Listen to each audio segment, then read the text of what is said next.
आप देख रहे हैं अम्बेडकर निवासी एक ही खबरें कलाकार ग्रुप की आवाज अम्बेडकर परिवार टीवी को लाइक करें, सब्सक्राइब करें, अम्बेडकर परिवार।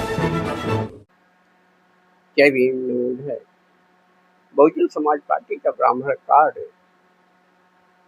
खेलना कितना मुश्किल विपक्षी पार्टियों को हो चुका है, मानो कितना वो परेशान है, क्योंकि बहुजन समाज पार्टी को ये कभी ब्राह्मणवादी पार्टी कहते हैं, कभी बी टीम बता देते हैं भाजपा की। लेकिन जब बहुजन समाज पार्टी ब्राह्मण कार्ड खेलती है तो परेशानी हो जाती है। समाजवादी पार्टी को भी परेशानी हो जाती है, अखिलेश यादव भी परेशान होते हैं, अनेक विपक्षी पार्टियां परेशान हो चुकी हैं, क्योंकि चुनाव है। चुनाव में हर तरीका हर दल अपनाता है चुनाव जीतने के लिए। इसलिए बहुजन समाज पार्टी भी ब्राह्मण कार्ड खेलकर कोई गलत नहीं किया। वैसे भी बहुजन समाज पार्टी सत्ता में आती है तो बहुजनों का ही सीएम, एक दलित परिवार से सीएम माना जाएगा, होगा। और वो खासकर SC/ST OBC के लिए भी काम किया है 4 बार और भी करेगा। तो ऐसे में बहुजन समाज पार्टी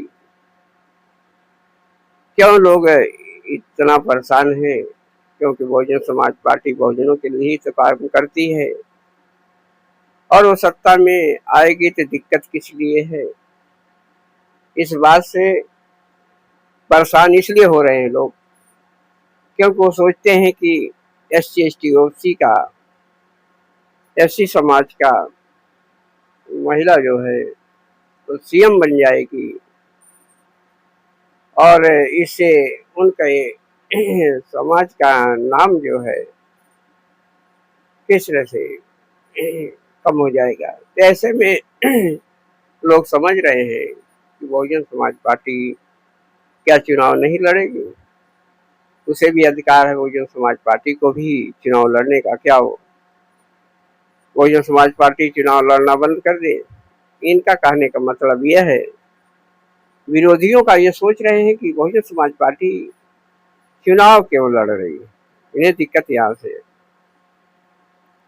सभी को अधिकार है संविधान में चुनाव लड़ने का, तो बहुजन समाज पार्टी भी चाहे अकेले लड़े चाहे गठबंधन करके लड़े, चुनाव तो लड़ेगी, उसे अधिकार भी है। तो ऐसे में विरोधी जो परेशान हो रहे हैं काफी उनकी नाकामियां है।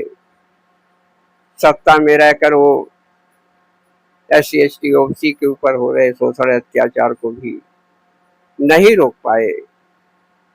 वही हर वर्ग अपेक्षित है जुल्म अत्याचार से, तो कैसे कहा जाए कि ये सरकारें अच्छी चल रही है।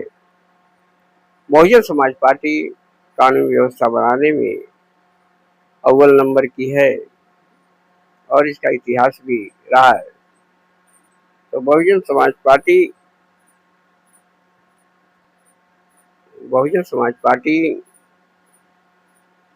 से खासा लोग परेशान हो रहे हैं।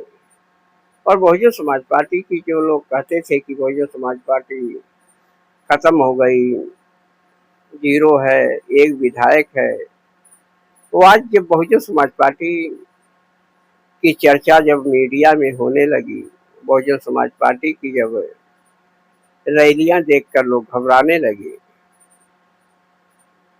तो फिर क्यों घबरा रहे हैं? जब बहुजन समाज पार्टी खत्म हो गई तो उन्हें चिंता किस बात की है? उन्हें चिंता ही नहीं करना चाहिए बहुजन समाज पार्टी से, वो हारे या जीते, क्योंकि बहुजन समाज पार्टी उनके लिए खत्म है। तो हारे या जीते उन्हें परेशानी क्यों, उनके पेट में दर्द क्यों? तो ये सोचते हैं कि बहुजन समाज पार्टी किसी न किसी तरह से पीछे रहे, कमजोर रहे, इसका नाम न हो। अनेकों पार्टियां, अनेकों संगठन दल हैं जो बहुजन समाज पार्टी के पीछे क्यों? क्योंकि सोचते हैं बहुजन समाज पार्टी अगर नहीं होगी तो हमारा सिक्का बैठ जाएगा, हमारे को लोग मसीहा मान लेंगे, ऐसा उन लोगों का मानना है। क्योंकि बहुजन समाज उनको हीरो मानने लगेगा। जिस तरह से आजाद समाज पार्टी है, चंद्रशेखर आजाद है, ऐसे में ये लोग अपने आप को हीरो मान रहे हैं, माननीय कांशी राम जी के मिशन की बात करते हैं, लेकिन ये लोग मिशन चलाने का काम नहीं करते। बहुजन समाज पार्टी किसी तरह उसे सत्ता में आना है, चाहे वो ब्राह्मण कार्ड के खेले, चाहे SC ST OBC कार्ड खेले, क्योंकि उसे सत्ता में आना है। और यही दलित परिवार से CM बनना है। और कार्य भी बहुजनों के सम्मान की बात होगी। बहुजन समाज पार्टी किसी तरह सत्ता में आती है तो बहुजनों का आन बान शान बढ़ेगा, चाहे वो ब्राह्मण कार्ड खेल कर ही चुनाव जीत ले, चाहे किसी तरह से वो अपना जनाधार बढ़ाकर जीत ले, फिर भी सम्मान बहुजन समाज का बढ़ेगा, बहुजनों का हक अधिकार सुरक्षित होगा, बहुजनों के साथ जुल्म अत्याचार नहीं होगा। इस बात को लोगों को समझना चाहिए। जो लोग बहुजन समाज पार्टी का विरोध कर रहे हैं, वही आखिरकार उनके अंदर वही भेदभाव, जात पात पनप रहा है। यही कारण है कि वो ऐसा कर रहे हैं। बहुजन समाज पार्टी से घबराए हुए हैं। बहुजन समाज पार्टी का जलवा है पूरे देश में। तो बहुजन समाज पार्टी के विचारधारा पर चलने के लिए बहुजन समाज एकजुट है। और आने वाले 2027 में बहुजन समाज पार्टी सत्ता में होगी तो बहुजन समाज पार्टी ब्राह्मण कार्ड खेलकर विरोधियों को परेशान तो खासा कर दिया है।